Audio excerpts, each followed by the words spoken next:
এই বাংলাদেশটা কি বিক্রি হয়ে যাচ্ছে? মানে বাংলাদেশ কিনবো কে? আচ্ছা যাক, চট্টগ্রাম কি আমরা হারিয়ে ফেলছি? একটা খ্রিস্টান রাষ্ট্র প্রতিষ্ঠার কথা আমরা শুনেছিলাম, যে বৃহত্তর চট্টগ্রামের একটা অংশ নিয়ে, আর ওই যে আরাকান স্টেট যেটাকে বলে, রোহিঙ্গারা যেখানে থাকতো, অর্থাৎ মিয়ানমারের একটা অঞ্চল নিয়ে এইভাবে একটা খ্রিস্টান রাষ্ট্র প্রতিষ্ঠার বা আলাদা একটা রাষ্ট্র প্রতিষ্ঠার দীর্ঘ বছর ধরে আমরা যে এটা শুনে আসতেছি, যেটা শেখ হাসিনাই প্রথম বলছিল। তো যাই হোক, এখন আজকে সে আলোচনার বিষয় না। আজকে আলোচনার বিষয়টা হলো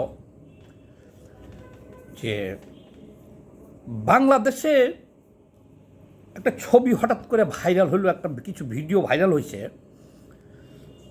যেখানে দেখা যায় কক্সবাজারে আমেরিকান সৈন্য, আমেরিকার সেখানে মেরিন সৈন্য আছে,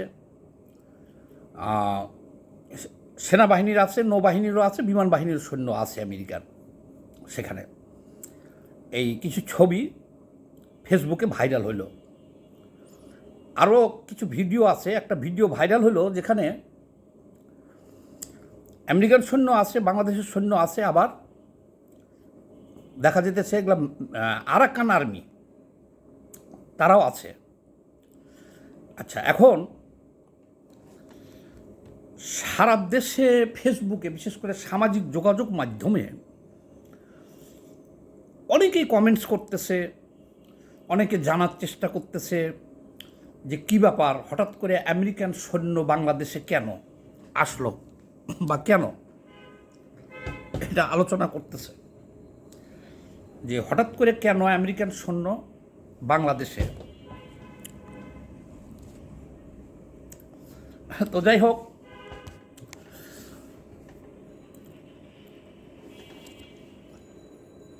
আমেরিকান সৈন্য বাংলাদেশে আসতে পারে, যে কোনো দেশের সৈন্য যে কোনো দেশে আসতে পারে, যাইতে পারে।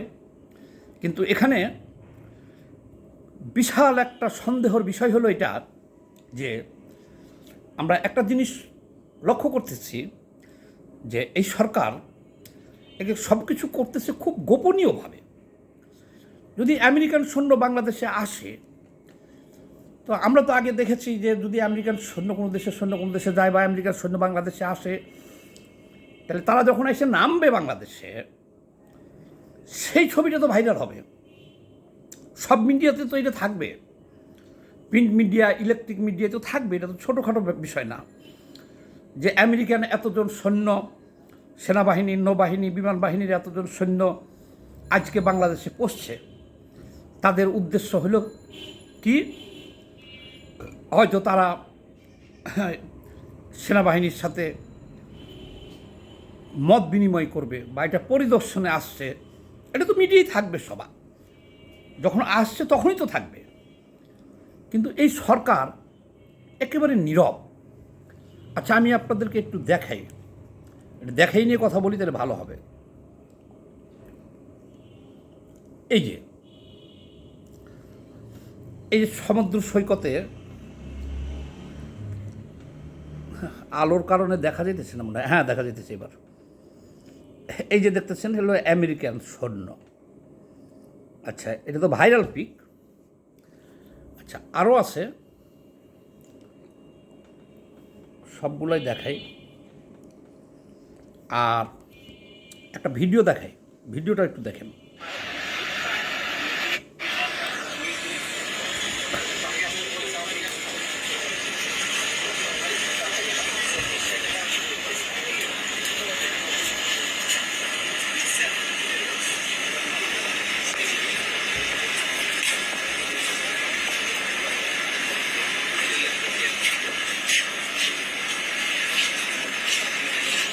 যাক, বেশি দেখাইলে আবার এটা ফেসবুক রেস্ট্রিকশন দিয়ে দিবে। সংক্ষেপে দেখালাম। প্রথম ছবিটা যে দেখলাম আমরা, সেই ছবিতে দেখতেছেন আমেরিকান সেনা বিমান বাহিনীর সদস্যরা, আমরা শুনতে পাচ্ছি এখন বিভিন্ন সূত্রে যে বাংলাদেশের ফায়ার সার্ভিসের লোকদের তারা ট্রেনিং দিচ্ছে। আচ্ছা, তো কথা হলো যে সব কিছু এত গোপনীয়ভাবে কেন, এক নম্বর কথা। দুই নম্বর কথা হলো যে ভিডিওটা দেখলেন, এখানে আমরা 3 ধরনের সৈন্য দেখলাম এবং ওই ভিডিওটার ক্যাপশনে লেখা আছে আরাকান আর্মি, বাংলাদেশ আর্মি এবং আমেরিকান আর্মি।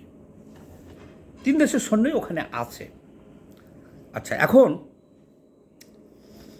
এই সরকার আসার পর থেকে এই সরকারের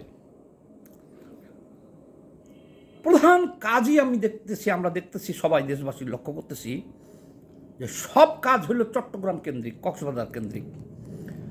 দেশের যে আরও 6টা-7টা বিভাগ আছে বা উত্তর, দক্ষিণ, পূর্ব, পশ্চিম, এগুলো নিয়ে কোনো কথা নাই। বা আমাদের প্রধান উপদেষ্টা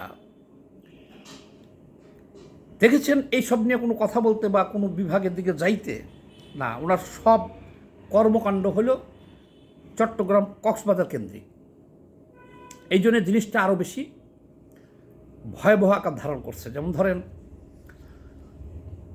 ওনাদের কথায় আসছে যে বন্দরটা আমরা ঠিকমতো চালাতে পারতেছি না, বিশ্বের যারা সেরা তাদের হাতে বন্দর দিয়ে দেব। এটা ডক্টর মোহাম্মদ ইউনূস সাহেব নিজে বলছেন। তারপর করিডোর, মানবিক করিডোর দিতে হবে, দিয়ে দেব আমরা। তো এসব কাজ খুব গোপনীয়ভাবে করা হচ্ছে।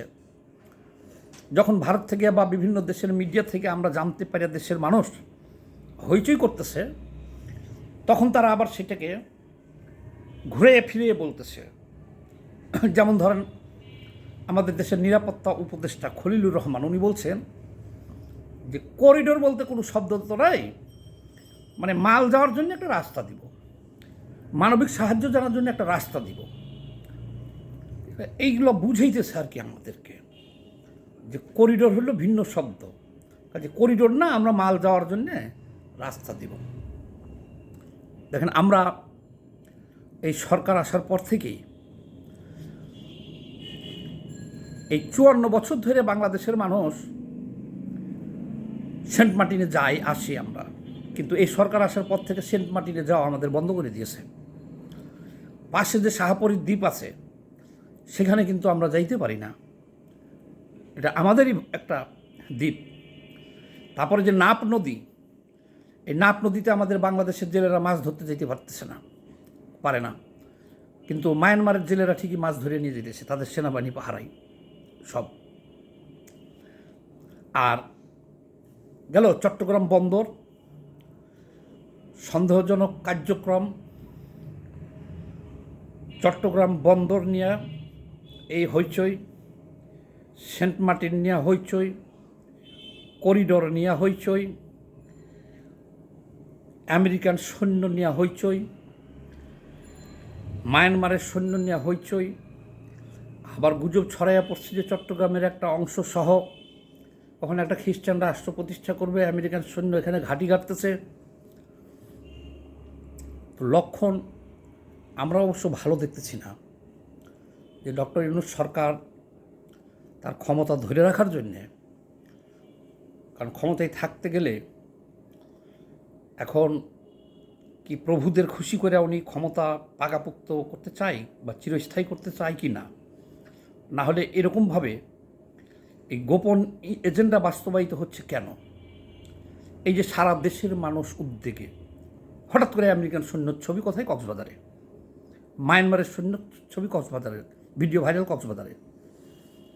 কিন্তু সরকার যদি ফেয়ার হবে তাহলে তো সরকারের উচিত হবে কি, যেটা চিরাচরিত নিয়ম, আগে থেকেই মিডিয়ারে বলবে, প্রেস রিলিজ জাতির উদ্দেশ্যে বলবে যে আগামী এত তারিখে আমেরিকার এতজন সৈন্য বাংলাদেশে আসবে, বাংলাদেশের সৈন্যদের সাথে মত বিনিময় করার জন্য। তারপরে যখন তারা আসবে যেদিন, সেখানে সব মিডিয়ায় ছবি দিবে বিভিন্ন মিডিয়ায় ছবি যাবে, ভাইরাল হবে। এটা পৃথিবীর নিয়ম, যেটা বাংলাদেশেরও নিয়ম সেটা। তাহলে আর দেশবাসী এরকম উদ্বেগ বা এই ধরনের কমেন্টস করতো না। কিন্তু যখন দেশবাসী যে আমেরিকান সৈন্য যখন টুবুস করে বাংলাদেশের কক্সবাজারের ছবি ভাইরাল হইতেছে, তখনও সরকার মুখ খুলতেছে না।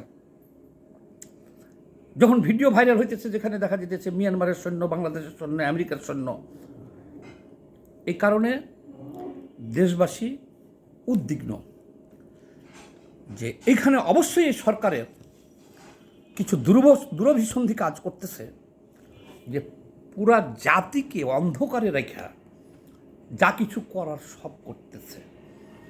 এই যে স্টারলিংকের ব্যবসা বাংলাদেশে আজকে চালু করছে, গতকালকে শুরু করছে, এই ব্যবসাটা তো বাংলাদেশ সরকারের কোনো লাভ নাই।